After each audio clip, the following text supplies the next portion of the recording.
friends, welcome to Secret of Samayal. இன்னைக்கு நம்மளோட சேனல்ல நாம பார்க்க போறது ப்ரோக்கலி வச்சு ஒரு செம இன்ட்ரெஸ்டிங்கான கிரேவி ரெசிபி. ஒரு செமி கிரேவி டைப்ல நம்ம செய்ய போறோம். சப்பாத்தி பூரி அதுக்கெல்லாம் ரொம்பவே நல்ல காம்பினேஷனா இருக்கும். பார்க்கும்போதே தெரியும் கொஞ்சம் வித்தியாசமா இருக்குல்ல. இதுல ப்ரோக்கலி இருக்குதா அப்படின்னு தேடிட்டு இருப்பீங்க. ஆமாங்க, இதுல ப்ரோக்கலி தான் இருக்கு. சரி வாங்க வீடியோக்குள்ள போலாம். இந்த சூப்பரான ப்ரோக்கலி மசாலா செமி கிரேவி டைப்ல எப்படி செய்யலாம் அப்படின்னு பார்க்கலாம் வாங்க. ஒரு சாஸ் பேன்ல தண்ணி சுட வச்சிருக்கேன், நல்லா கொதிச்சுட்டு இருக்கு. இப்போ இதுக்குள்ள நம்ம வந்துட்டு இந்த ப்ரோக்கலி போட்டு பிளான்ச் பண்ணிக்க போறோம். வந்துட்டு ஒரு பாதி ப்ரோக்கலி எடுத்திருக்கிறேன். இது கிட்டத்தட்ட ஒரு 100-150 கிராம் இருக்கும்.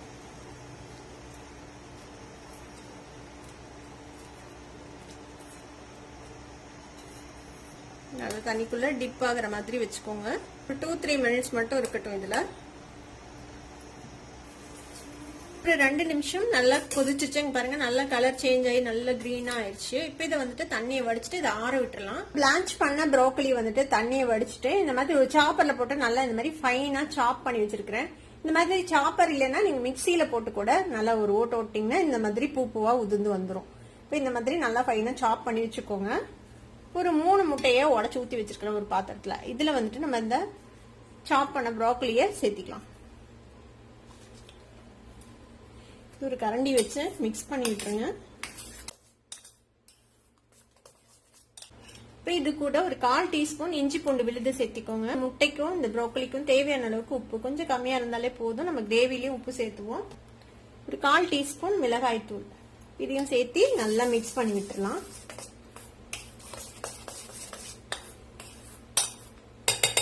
இப்போ இதை வந்துட்டு நம்ம ஆவியில வேக வைக்க போறோம். அதுக்கு வந்துட்டு இந்த மாதிரி ஒரு சம்படம் எடுத்துக்கோங்க. இதுல கொஞ்சமா எண்ணெய் அப்ளை பண்ணிக்கலாம்.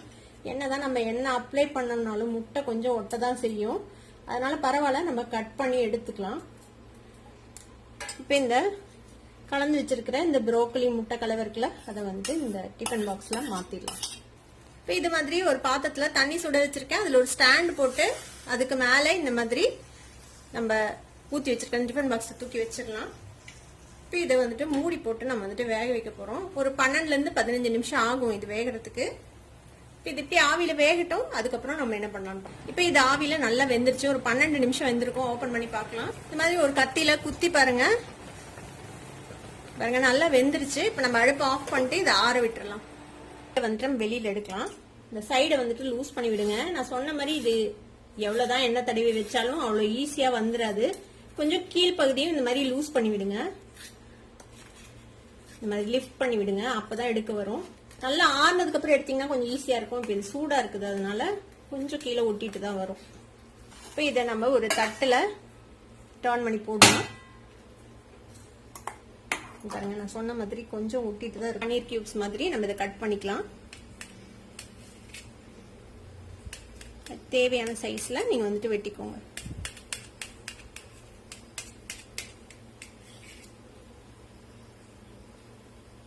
இந்த மாதிரி கியூப்ஸா வெட்டி வச்சுக்கோங்க.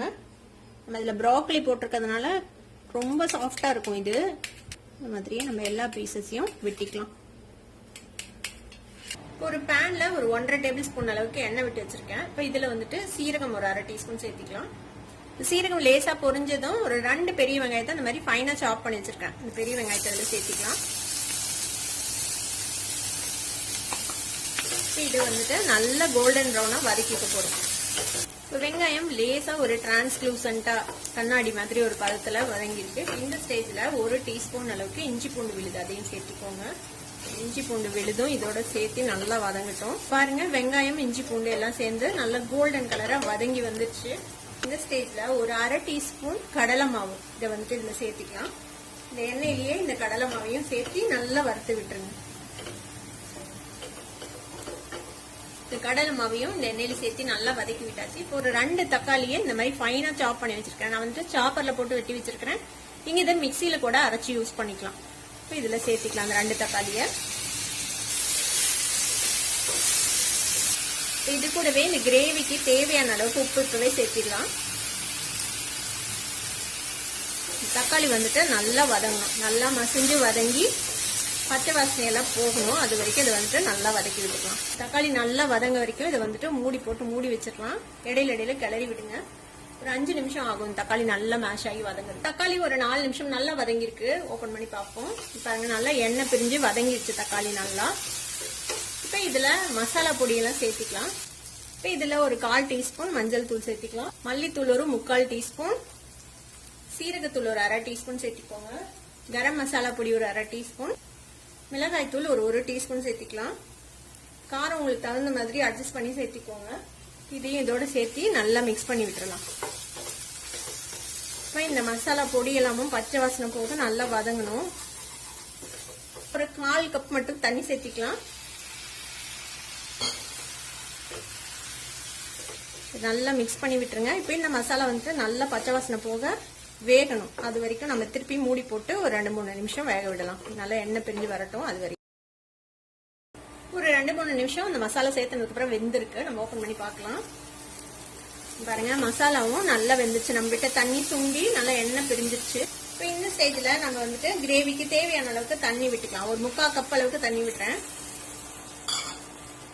இதை நல்லா மிக்ஸ் பண்ணி இது நல்லா சேர்ந்து வரணும். அது வரைக்கும் நம்ம இந்த ஒரு கொதி வர வரைக்கும் வைக்கலாம். கடலை மாவெல்லாம் சேர்த்திருக்கிறோம்ல, அதனால இது வந்துட்டு திக்காய்க்கும் கிரேவி. கொதி வர வரைக்கும் அதை மூடி வச்சிருங்க. இப்போ ஒரு 2-3 நிமிஷம் கொதிச்சிருக்கு. நம்ம ஓபன் பண்ணி பார்க்கலாம். பாருங்க கிரேவி வந்துட்டு நல்லா கொதிச்சிருச்சு. இப்போ இதுல நம்ம வெட்டி வச்சிருக்கிற இந்த முட்டை ப்ரோக்கலி இருக்குல்ல, அதை வந்துட்டு இதுல சேர்த்திடலாம். ரொம்ப சாஃப்டா இருக்கும்னால கேர்ஃபுல்லா சேர்த்திக்கோங்க. ரொம்ப போட்டு கலந்து விட்டுட்டே இருக்க கூடாது, அப்புறம் எல்லாம் உடஞ்சு போயிடும். இந்த மாதிரி இந்த பாத்திரத்துல ஒட்டிட்டு இருந்துச்சுல, அதையும் கூட நம்ம இதுலயே சேர்த்திடலாம். இது அலங்காம இந்த மாதிரி மிக்ஸ் பண்ணி விடுங்க. கிரேவில ஒரு செமி கிரேவி டைப்ல தான் இருக்கும். ஒரு 2 நிமிஷம் மட்டும் நம்ம அப்படியே மூடி வைக்கலாம். அந்த பிளேவர்ஸ் எல்லாம் அந்த இதுக்குள்ள இறங்குறதுக்காக இப்படியே வேகட்டும். ஒரு 2 நிமிஷம் நம்ம இந்த முட்டை ப்ரோக்கலி போட்டு வெந்திருக்கு. ரொம்ப நேரம் வேகணும்னு அவசியம் இல்லை, ஆல்ரெடி இதுல வெந்துருச்சு. இதுக்கு மேல கொஞ்சமா கொத்தமல்லி தலை தூவி விட்டுலாம். அவ்வளவுதான். கொஞ்சம் வித்தியாசமான ப்ரோக்கலி பிடிக்காதவங்களுக்கு கூட நீங்க இது கொடுக்கலாம். பெருசா ப்ரோக்கலியோட பிளேவரோ டேஸ்டோ எதுவுமே இதுல தெரியாது, ஏன்னா நம்ம முட்டை சேர்த்திருக்கிறதுனால. இதுல என்ன போட்டிருக்கீங்க அப்படின்னு உங்களால கண்டே பிடிக்க முடியாது, அந்த மாதிரி தான் இருக்கும் இந்த கிரேவி. இப்போ நம்மளோட இந்த ப்ரோக்கலி எக் போட்டு ஒரு சூப்பரான செமி கிரேவி ரெடி ஆயிடுச்சு. சப்பாத்தி கூட செம காம்போவா இருக்கும். ட்ரை பண்ணி பாருங்க. ட்ரை பண்ணி பார்த்து எப்படி இருந்தது அப்படின்னு கமெண்ட்ஸ்ல ஃபீட்பேக் கொடுங்க. இந்த வீடியோ உங்களுக்கு பிடிச்சிருந்ததுன்னா சப்ஸ்கிரைப் பண்ணுங்க, பக்கத்துல இருக்கிற பெல் ஐகானை கிளிக் பண்ணுங்க. அப்பதான் என்னோட ஃபியூச்சர் நோட்டிபிகேஷன்ஸ் உங்களுக்கு உடனே வந்து சேரும். லைக் பண்ணுங்க, ஷேர் பண்ணுங்க. தேங்க்யூ ஃபார் வாட்சிங் this video viewers. Bye bye.